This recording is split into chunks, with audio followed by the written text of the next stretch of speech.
बिस्मिल्लाहिर्रहमानिर्रहीम। अस्सलाम वालेकुम। अभी सियालकोट जाना पड़ रहा है फिर से।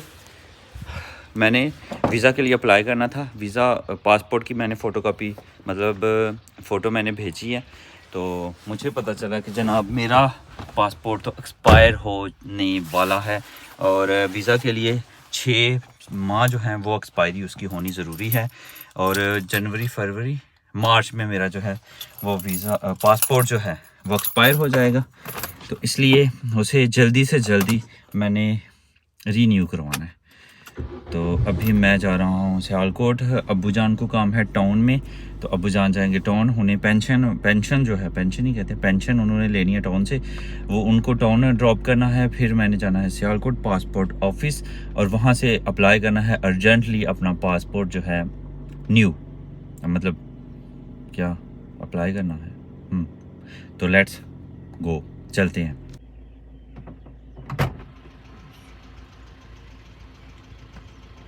अस्सलाम वालेकुम। वालेकुम अस्सलाम। चलें। अब्बू जान टाउन चला गए थे, रुक गए थे। मैं अल्हम्दुलिल्लाह सियालकोट पहुंच गया हूँ और पासपोर्ट ऑफिस भी पहुंच गया। तो अभी नीचे उतरते हैं और देखते हैं क्या सूरत हाल है। अल्लाह। अस्सलाम वालेकुम। भर दईए अर्जेंट चाहिए, सही हो गया तो रीन्यू करवाना। फार्म भर देने वीजा जमा कराओ बरामदी मोड़ से। फीस जो तुम जमा करवाओ, ऐसा नहीं करानी, तुम्हें करानी। अच्छा तुम्हें करानी फीस। ते कितना है फीस कितनी है अर्जेंट? 5030 रुपये। ठीक हो गया। रीन्यू दा वीजा कितने दिनों तक? 5 साल का नहीं कितने दिनों तक मिल जाएगा? 1 हफ्ते। 1 हफ्ते, 7 दिन 5 दिन? 6 दिन आ जाते हैं। 6 दिन लग जाए। हाँ जी, नाल में बनाना अर्जेंट नाल में भाई अर्जेंट 5000 रुपये बैंक फीस जमा होनी है। बैंक से वो तुम ही करवाओगे या मैं करवानी? 100 बिस्मिल्लाह खुद भी करवा सकते, सिर्फ करवा सकते कोई भी। ठीक हो गया। ये 530 गवर्नमेंट दे होगी गवर्नमेंट उस तो उत्ते पासपोर्ट पहले खत्म हो गया जाए या नहीं? खत्म हो गया भाई। और 1000 रुपये टोकन दा 1000 रुपये मेरी आदत नहीं है, जो पैसे हो मैं कभी चवला मारने के भरा मेरे बैठा है, मेरी है उसकी आदत है। कितना टाइम कितना भाई तकरीबन 1 घंटा डेढ़ मस्त लग जाना क्यों फिंगर बांधते ने अंदर डाटा स्लो पे चलता है। ये रोज ही स्लो होता है वैसे? नहीं भाना 2 दिन हुए स्लो है यार। अभी से एक बंदा मिला है, उसने ये मुझे फॉर्म दिया, कहा इसे फिल करें, 5030 रुपये अर्जेंट की फ़ीस है, वो जमा करवाएं। इंशाल्लाह कोई भी टोल टैक्स आपसे नहीं लिया जाएगा, आपकी फ़ीस के ऊपर ही आपका पासपोर्ट बनवा देंगे। तो ट्राई करते हैं, एक्स्ट्रा पैसे क्यों हम दें, तो इंशाल्लाह बेहतर होगा। तो अभी फ़िलहाल बैंक चलते हैं, वहाँ पे ये अमाउंट जमा करवाते हैं फ़ीस, और फिर आके देखते हैं क्या करते हैं हमारे साथ ये लोग। 5 साल 5000 10 साल का कितना? 7500 करो जिंदगी का तो भरोसा कोई। टाइम हो रहा है 1:34। अब टाइम कोई नहीं है, चांस है शायद भाई टोकन हमें मिल जाए, लेकिन कहते हैं कि 1:30 बजे 1 बजे टोकन देना बंद कर देते हैं। अल्लाह खैर करे। अल्हम्दुलिल्लाह फाइनली मेरा पासपोर्ट जमा हो गया, लेकिन बहुत सीन हुए हैं मेरे साथ। इंशाल्लाह अभी तो बहुत और काम है भाई मुबशर के करने वाले, मतलब भाई मुबशर ने कहा कुछ चीज़ें लेनी है तो वो अभी लेनी है, तो बाद में इंशाल्लाह घर जाके डिटेल में बात होगी आपके साथ इंशाल्लाह। फिर मैं बताऊंगा क्या सीन हुए हैं मेरे साथ। इसहाक भाई साथ आए थे, उनके लिए दुआ लेनी थी, मेडिसिन्स लेनी थी, एक रह गई थी वो नहीं मिली थी, तो अभी यहाँ पे एक साथ ही मेडिकल स्टोर है वहाँ से लेंगे। तो अभी मैं हूँ ग्रैंडियोस पे, यहाँ से 2 प्लेटर चाहिए थे, पैक करवाने थे बारबेक्यू के, वो मैंने ऑर्डर दे दिया है। अभी मेडिकल स्टोर से जाते हैं और जाके वो दवाई जो रहती है ना, टैबलेट्स रहती हैं 7 दिन की खुराक चाहिए, तो वो लेके आते हैं। CMS के मेडिकल स्टोर से मैंने पूछा तो उन्होंने बताया कि क्लिनिक्स मेडिकल स्टोर है यहाँ पे, वहाँ से मिलेगी। मैंने नेविगेशन लगाई तो यहीं पे है, साथ ही है, तो जाके पता करते हैं, अल्लाह करे मिल जाए। बाकी सारी मेडिसिन तो मिल गई, बस एक रह गई, वो भी मिल जाए। वो रहा जी क्लिनिक्स मेडिकल स्टोर। लीजिए जी, अल्हम्दुलिल्लाह हमें मेडिसिन मिल गई, ये अल्हम्दुलिल्लाह जी। एक मेडिसिन रहती थी वो भी मिल गई है अल्हम्दुलिल्लाह। तो अभी हमने बारबेक्यू लेना है, उसके अलावा भाई ने गोश्त कहा था वो भी हमने लेना है, तो पहले बारबेक्यू फिर कोई और काम।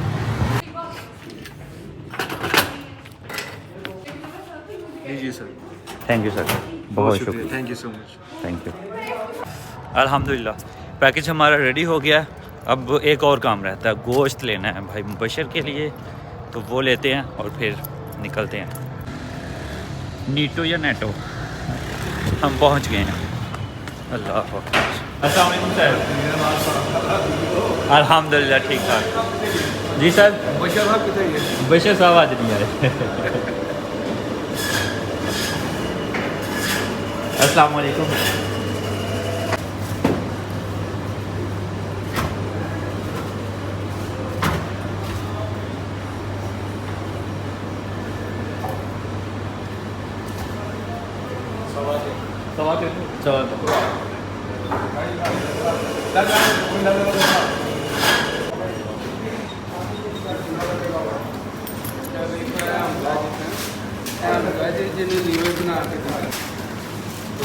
अल्हम्दुलिल्लाह जी, ये भी काम हो गया। अब निकलते हैं घर की तरफ। भाई को मैंने फ़ोन किया और कुछ नहीं चाहिए, बस अब घर ही पहुँचेंगे इंशाल्लाह। अल्हम्दुलिल्लाह टाउन पहुँच गए हैं। यहाँ पे थोड़ा सा फल चाहिए था तो वो लिया है। दरवाज़ा खुला? किसने खोला था? ये मैंने। शाबाश, आ जाएं फिर। अभी जी दूध लेने जा रहे हैं और भाई इस उधर ही जाके ना पहले सबसे भाई इसहाक के लिए जो हम टैबलेट्स लेके आए हैं, दवाई लेके आए हैं, वो उन्हें देंगे और फिर वापसी पे हम दूध ले आएंगे। और मेरे साथ है, आप कौन हो? बिलाल। हाँ मोहम्मद बिलाल। हाँ जी, इसहाक भाई जो है वो घर पे नहीं थे, लेकिन उनके घर मैंने दवाई दे दी है अल्हम्दुलिल्लाह। अभी दूध की बारी है। क्या किया? मैंने उस लोग को दवाई दी है। हाँ, मोहम्मद बिलाल ने उनके घर जाके दवाई दी है। शाबाश।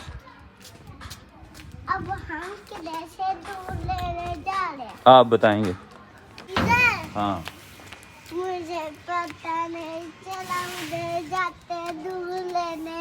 आज पता चला इधर से लाते हैं। किधर है? यहाँ से पता है घर का? यहाँ से आगे। आगे से।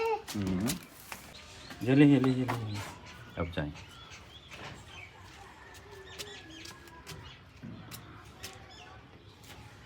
अल्लाह, आप दूध लेके आए हो? हाँ।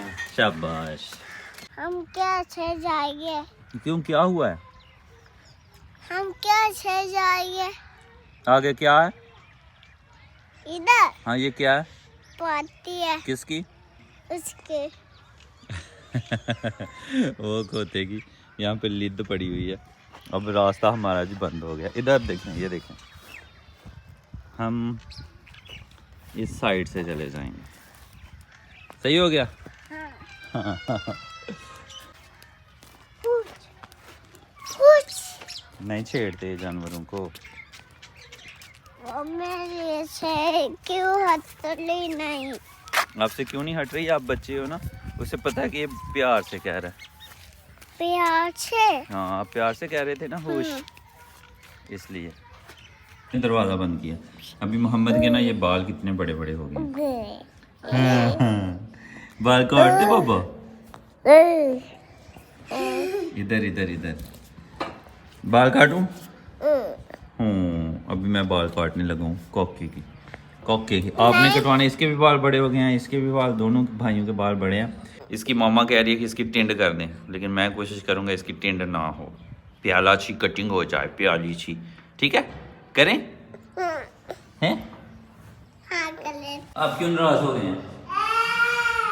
ओह, मैं इसलिए नाराज हो गया हूँ कि ये मशीन पकड़ना चाहता था, मैंने इसको नहीं दी, ये नाराज हो गया। अब राजी हो जाओ, ये लो।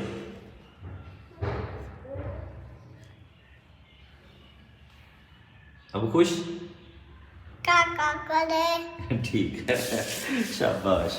ओ मेरी कोके की, ये लें जी, हमने कटिंग कर दी। टिंडनी की, इधर देखो, टिंडनी की लेकिन कटिंग हो गई है माशाल्लाह, प्याले लग रही हो। पासपोर्ट जो है वो मेरा एक्सपायर हो रहा था मार्च को, 6 मार्च को एक्सपायर हो जाना था, तो मैंने जो है वो पासपोर्ट जमा रीन्यू करवाना था, क्योंकि 6 माह जो हैं वो कम अज़ कम आपके होने चाहिए एक्सपायरी में, फिर जाके मेरे ख्याल से वीज़ा लगता है। क्योंकि जब मैंने अपना पासपोर्ट सेंड किया ना वीज़ा लगवाने के लिए, मैं जा रहा हूँ दुबई हैप्पी न्यू ईयर पे, और आलिशान ट्रैवल्स की तरफ से जा रहा हूँ। अगर आप इंटरेस्टेड हैं तो रब्ता नंबर स्क्रीन पे शो हो रहा है, आप रब्ता कर सकते हैं। लेकिन अभी पासपोर्ट मेरा बन के आएगा, जब वीज़ा कंफर्म होगा तब मैं आपको कंफर्मेशन दोबारा से बता दूंगा कि हाँ जी वाकई में मैं जा रहा हूँ। अभी तो पासपोर्ट जो है वो रीन्यू के लिए दिया हुआ है। हाँ, रीन्यू के लिए जब मैंने पासपोर्ट दिया तो पासपोर्ट पे मैंने फ़ीस जो है वो ख़ुद जमा करवानी थी। वो मैंने जब फ़ीस जमा करवाने गया वहाँ पे मुझे पता चला कि अगर आप अर्जेंट बनवाना चाहते हैं तो 5,030 रुपये मेरे ख्याल से लगते हैं। ये बनेगा 5 साल के लिए, और अगर आप 10 साल के लिए बनवाना चाहते हैं तो आपका लगेगा 7,500। तो मैंने तभी सोचा कि 10 साल के लिए बनवा लिया जाए ताकि बाद में दोबारा से उसी झंझट में से ना गुजरना पड़े। तो मैंने 10 साल के लिए अप्लाई कर दिया। फिर मैंने जब फ़ीस जमा करवा के मैंने कहा कि ख़ुद जाके जो है वो अप्लाई करते हैं, एजेंट के थ्रू जाने का कोई फ़ायदा नहीं है, सारी चीज़ें तो मेरी पूरी हैं। अब मैं जो ही अंदर गया हूँ तो सिक्योरिटी गार्ड ने मुझे रोक लिया। सिक्योरिटी गार्ड कहता है कि जनाब अपने डॉक्यूमेंट्स दिखाएं। मैंने कहा मेरे डॉक्यूमेंट्स जो हैं वो बाहर से ही मैंने पूरे करवा लिए थे, जितनी कॉपीज़ लगनी थी सब कुछ मेरा A to Z क्लियर था। तो मैंने कहा कि मेरे कागज़ जो हैं वो बिल्कुल पूरे हैं, इसमें कोई भी कमी पेशी नहीं है। नहीं जी हमें दिखाएं। मैंने कहा जी मैंने आपको नहीं दिखाने, अगर कम होंगे ना तो आगे जाके वो मुझे वापस भेज देंगे। आप सिक्योरिटी गार्ड है, मैं आपको अपने डॉक्यूमेंट्स क्यों दिखाऊं। फिर उसने कहा कि बाहर ही एक टेबल काउंटर बना हुआ है, वहाँ पे जाएं और स्टैंप लगवाएं। मैंने वहाँ पे गया हूँ, वहाँ पे जब मैंने स्टैंप लगवाई है ना, होता ये है कि जो बाहर एजेंट बैठे हुए होते हैं ना, उनको अगर आप टोकन फ़ीस देते हैं तो वो आपको एक कोड वर्ड आपके डॉक्यूमेंट्स पे छाप देते हैं, जिससे अंदर उन लोगों को, गेट वाले जो सिक्योरिटी गार्ड है उसको पता चल जाता है कि ये बाहर टोकन के पैसे दे आया, फिर वो अंदर जाने देता है। अदरवाइज़ अगर वो कोई भी निशान आपके डॉक्यूमेंट्स पे नहीं है तो वो आपको अंदर नहीं जाने देगा। खैर मैंने उसके आगे अपने डॉक्यूमेंट्स रखे, उसने सारे चेक किए। सबसे पहले एलिगेशन उसने लगाई कि आपका एड्रेस जो है वो नारोवाल का है, वहाँ से जाके बनवाई। मैंने कहा नारोवाल का जो है वो मेरा आरजी एड्रेस है, मुस्तकिल एड्रेस जो है वो मेरा सियालकोट का ही है। फिर उसने दूसरी एलिगेशन लगाई कि आपका जो है वो 6 मार्च को एक्सपायर हो रहा है, तो आप स्टाम्प पेपर फिल करके लेके आएँ कि आप पहले क्यों बनवा रहे हैं। मैंने कहा कि जनाब कहीं पर भी जाने के लिए आपको 6 माह होने चाहिए, मेरे 6 माह पूरे नहीं बनते। और चीज़ जो रीन्यू करवानी है वो ये नहीं होता कि आपकी चीज़ एक्सपायर होगी तभी आप बनवाएंगे, आप उससे पहले भी बनवा सकते हैं। मैंने पे किया है 7,500 रुपया मैंने फ़ीस दी है, मैं कौन सा फ्री में करवा रहा हूँ। फिर उसे मैंने कहा कि जनाब अगर यही मैं बाहर टोकन फ़ीस जो होती है, जो जुर्माना होता है, वो भर के आया होता ना तो आपने मुझे जो है मेरा पासपोर्ट जमा कर लेना था। तो उसने फिर कहा सिक्योरिटी गार्ड को कि इस बंदे को गौर से देख लो, इसे अब अंदर नहीं आने देना। सही हो गया। अब मैं जब बाहर आया हूँ, एजेंट से मैंने बात की है तो उसने कहा क्या क्या मामला हुआ। मैंने डॉक्यूमेंट्स दिखाए, मैंने कहा ये हुआ। तो उसने कहा अंदर कोई बहस तो नहीं की। मैंने कहा की है। फिर उसने थोड़ी सी परेशानी का इजहार किया कि जनाब आपने बहस की है तो अब थोड़ा सा काम आपका मुश्किल होगा। ठीक हो गया। फिर एक उन्होंने बंदा रखा होता है जो दरमियान में सेंटर में होता है, जो अंदर और बाहर के सारे काम देखता है। फिर वो बंदा आया जी, उसको उसने कहा ना जी ना, ये नहीं काम होगा, ये तो अंदर बहस करके आया। करा के उसने कहा कि पहले 1000 था, अब 1500 रुपया देगा तो फिर इसका काम होगा। खैर 1500 मैंने फिर जब ये तो आपको पैसे देने ही होते हैं, क्योंकि वो ये समझ लें कि पूरा गैंग सिस्टम है। ठीक हो गया। अब उस सिस्टम को आप अकेले तोड़ नहीं सकते, सिंपल सी बात है, सब मिले हुए होते हैं। खैर मैंने फिर उसको 1500 रुपया दिया, फिर थोड़ी रिक्वेस्ट की। फिर उसने ऐसे किया कि वो सिक्योरिटी गार्ड थोड़ा सा आगे पीछे हुआ तो मुझे उसने अंदर कर दिया। अंदर गया हूँ तो सिंपल से मैंने सारे काम जो हैं वो टोकन लिया, सब कुछ हुआ और सारा क्लियर हो गया। बात करने का मकसद यही है कि हाँ ये मैं बात ज़रूर कहूँगा कि आपके साथ अगर आपने पासपोर्ट बनवाया तो ऐसा सीन हुआ है तो आप वीडियो को लाइक करें और कमेंट जो है वो करके आपने ज़रूर बताना है कि सेम सिचुएशन आपके साथ भी हुई है। बाहर एक्स्ट्रा पैसे जो हैं, टोकन के पैसे जो कि फ्री होता है, हालांकि आप फ़ीस बैंक में जमा करवा चुके होते हैं, वो पैसे आपसे चार्ज किए गए हैं या नहीं किए गए। इससे पहले मैंने पासपोर्ट बनवाया तो भाई मुबशर ने कहा था कि आपने पैसे पे नहीं करने एक्स्ट्रा।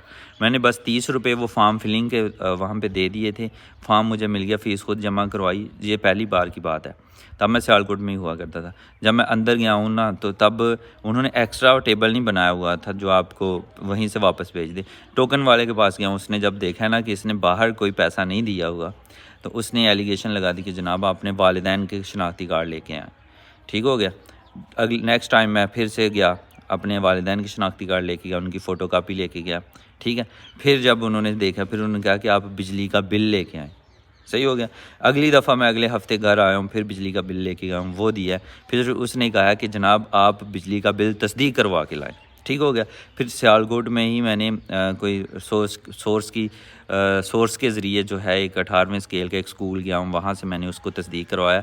जब मैं फिर उसके आगे मैंने डॉक्यूमेंट्स रखे, उसने देखा मैंने इतनी एलिगेशन लगाई, इतने इसके चक्कर लगवाए हैं, ये बंदा पैसे नहीं देगा, ये चक्कर पे चक्कर ज़रूर काट लेगा लेकिन पैसे नहीं देगा। फिर उसने बड़े गुस्से से मुझे देखा और फिर स्टैम्प करके ना मुझे टोकन निकाल दिया। तो ये सारा झंझट है।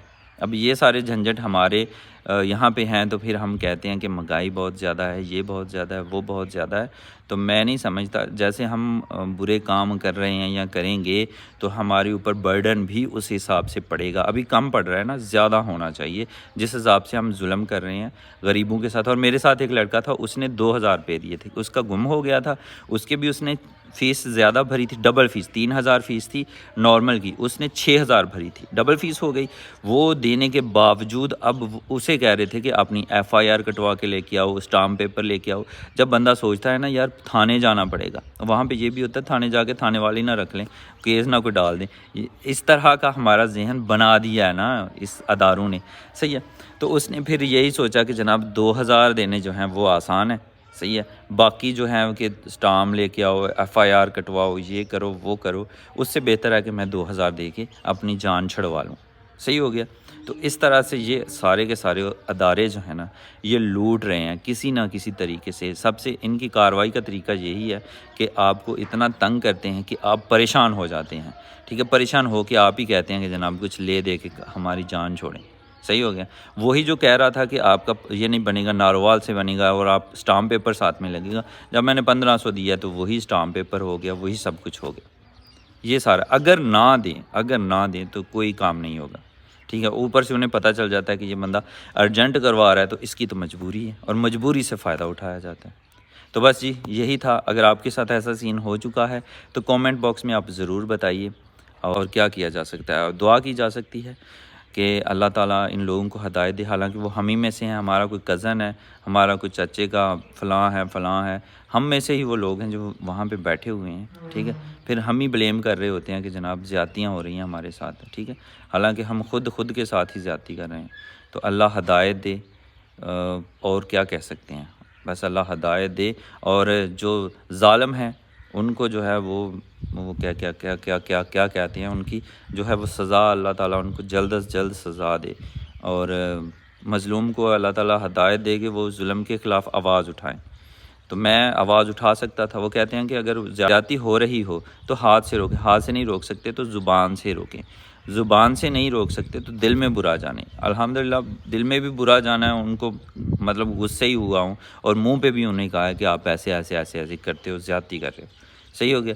बाकी हाथ से अगर करें तो जनाब वहाँ पे तो पूरी गैंग है, वो तो खा पी जाएंगे।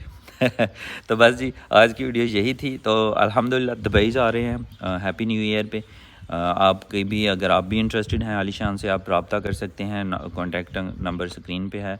और इंशाल्लाह पासपोर्ट जब मिल जाएगा ना, जब वीज़ा ओके हो, मतलब पासपोर्ट मिल जाएगा, अभी उन्होंने कहा कि इतनी डेट तक अगर मिल जाएगा तो कोई मसला नहीं, आपका सारा मामला हो जाएगा, इंशाल्लाह हो जाएगा। तो प्लान है मेरा, है मुकर्रम भाई का प्लान है। अब देखें आगे देखें होता है क्या। तो फ़िलहाल तो एक ख्वाहिश है, इंशाल्लाह पूरी होगी। तो बस आज की वीडियो यहीं पे ख़त्म करते हैं और इसी दुआ के साथ ख़त्म करते हैं कि अपनों में रहें, अपनों में खुश रहें और अपनों को खुश रखें और हमें दुआ में याद रखें। अल्लाह हाफिज़।